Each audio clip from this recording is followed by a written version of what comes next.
is it unconstitutional then to order a no vaccination, no ride policy, given that the government has also said there are exemptions to this policy? The government said if you can show a medical certificate on why you should not be vaccinated, it will be accepted. Let's talk about the law. Why is that unconstitutional? It's unconstitutional because the Bill of Rights, Section 1, states that no person shall be deprived of life, liberty, and property without due process of law, nor any person can be denied of the equal protection of the law. You know, you are discriminating the unvaccinated, and then you are just favoring the vaccinated. You let them ride, and then the unvaccinated, nung gagawin, maglalakad. And but then I'm curious, you are right that it's an effort to convince the unvaccinated to be vaccinated, but isn't this also for their own safety, given that the Omicron variant is easily transmissible, and having them ride a public transportation, I'm just going on both sides here, also puts them in danger? That's your opinion, but in our office, we are 91% vaccinated ang mga tao ko. 9% lang ang walang bakuna. Pero ang na-COVID, during last week and now, ay mga bakunado. So sino ngayon ang may virus? I'm just saying, this is a given fact. 90 plus dito sa central office, positive. They're all vaccinated. And only 6 non-vaccinated. So you can see who is prone to virus and who is really carrying the virus. The virus itself has been injected upon the body of the vaccinated. And why will you now discriminate the unvaccinated? Kung hindi mo pa sasakayin ng bus, paano makapasok sa trabaho? Bakit mo higpit ang kailangan ng pass sa barangay?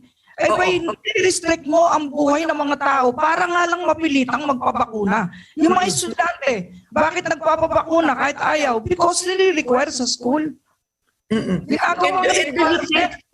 do you believe that's against their constitutional rights? Because even in the United States, the Supreme Court did not issue a TRO on a university that required all their teachers and students to be vaccinated if they will do face-to-face classes. So do you believe that's a violation of a student's constitutional right? You have read a decision. I have also read a decision in the U.S. There are several states of the United States of America, and some Supreme Courts of some states had not favored mandatory vaccination. You know, the people around the world are divided on this issue, Karen. And if you will see, if you will read Republic Act 11525, naiintindihan ng tao na anticipated na may side effects, serious side effects. So, pag sila'y pinilit natin, that will be against their will. Nasusulat sa patient's rights sa DOH portal, may karapatan ang pasyente na tumanggi sa bakuna, tumanggi sa anumang medicine.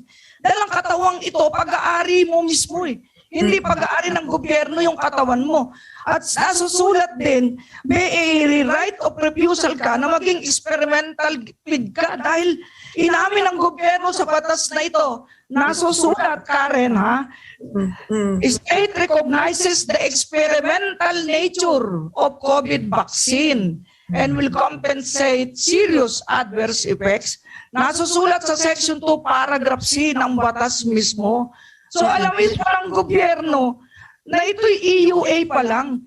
Emergency Use Authorization. Kaya we cannot blame President Duterte, you know. Itong alam niyang makapagpipigil ng pandemya. Pero ang akin lamang, igalang sana yung choice ng tao. Pababakuna ka ba o hindi? Haharapin mo ba ang side effect nito? Magpapagamot ka ba? Ang problema yung mahirap. Libre ba sila sa ospital? Di ba bangkarote na ang PhilHealth? Tayo may sweldo ka, may sweldo ako. Pagka tayo nagka-side effect, mapili tayo magpa-hospital. Pero paano mahirap? Kaya sino ang boses ng mahirap ngayon? Kayo, media. Ako, bilang punong manananggol pambayan. So, Attorney Acosta, clearly, you're making yourself clear. You find these measures punitive in nature.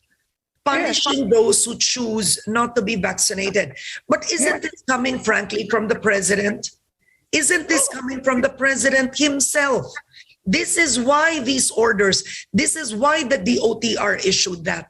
This is why LGU's city council started that. It came from the president. I respect the president. He's like a father to us. Yeah, but why would you then criticize his order? No, he's just doing his best so that the people will be saved from the pandemic. Yan ang moving factor kay Pangulo. Kaya naintindihan ko siya. Yeah. Pero So hindi niya sinasabi na lapagin mo ang konstitusyon. Wala siyang sinasabing ganun. Wala siyang sinabing lapagin niyo ang batas. Ang parang tatayan, minsan anak, pag may ginawa ka, paluin kita. Pero hindi ka naman pinapalo. Ganun lang yun. Parang tatay si Tatay Digong, ganyan lang yan. Pero pansinin mo, hindi lahat ng mayor may ganyang ordinansa. Dahil ang ordinansa dapat may logic at hindi dapat repugnant to the Constitution and the law. That is highly repugnant. Okay. Last words. Will you take this to the Supreme Court, Attorney Acosta? You know, there are many groups who are now preparing to ask for the declaration of unconstitutionality of any mandatory or indirect mandatory vaccination. Meron na. Hindi na kami makikialam dyan. Kaya lang ako napilitan ka rin na magsalita. He takes sa comment, request ng mga tao na magsalita na si Fauci. Ngayon, lahat ng bakuna, may bakuna ako, except COVID, may iniintay nga ako yung protein base at ako'y magpapabakuna, yung protein base. Ayaw ko ng mRNA. Okay, all right. So there are groups who are going to take this to the Supreme Court, and will you be part of that, Attorney? There is no need for me to be a part of that because we do not collaborate unless it is necessary. If ever the local officials will incarcerate me for being an unvaxxed, then I will fight for my cause. I will fight for the Filipino people because I am the defender of the people, the chief public defender. Okay, my last question is, what is the better way? Clearly, you've said these measures are punitive in nature. What is the better way then to encourage people to be vaccinated? To explain to them what are the benefits, what are the risks, so informed consent. Pag nagkasakit kayo, sagot kayo ng mayor. Wala kayong problema. May mga hospital kayo sa mga government hospital. Ay, ang problema ng tao, pambiling pagkain paano pa yung pampa-hospital? Explain nila yung beauty of the vaccine. Ngayon, kung di kumbinsido ang tao pa rin, iyaan siyang magdesisyon. Siyang mananagot nun. Actually, talagang itong issue na to global problem. At with your program, very thankful with ANC. You're my first interview. Kayo unang nag-interview sa akin kasi Thank you. hinihintay ng tao to. Hinihintay ng tao to kaysa magkagulo. There will be a rule of the mob. If the local officials will doing drastic actions against the unvaccinated, 50 million pang Pilipinong hindi nababakunahan. Kung iyan magkaisa, kaya tayong lunodin ang saliva ng 50 million Pilipino sa isang dagat-dagatan. Kaya dapat may maayos na ordinansa, hindi yung parang ikaw na ang kongreso. O pati konstitusyon, natapakan mo na.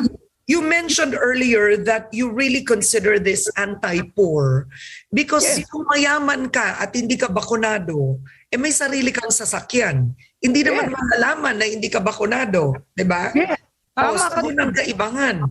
Or pag di ka bakunado at mayaman ka, pwede mo utusan yung kasambahay mo or whoever to go to the grocery and buy your meals.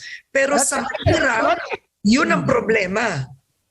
Problema ang mahirap. Hindi ka makasakay tricycle kasi wala kang vaccine card. Hindi ka makasakay ng pedicab, walang vaccine card. Yung mga pedicab, di makabiyahe, walang vaccine. Bakit nilalabag nila ang Republic Act 11525? Batas ito. Anong gagawin dito? Scrap of paper?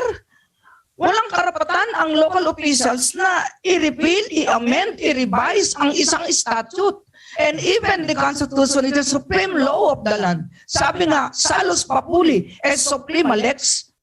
Gumagawa sila ng batas, laban naman sa batas ng Kongreso. Bakit pa tayo may Kongreso? Parang binuwag na ang Kongreso. Okay.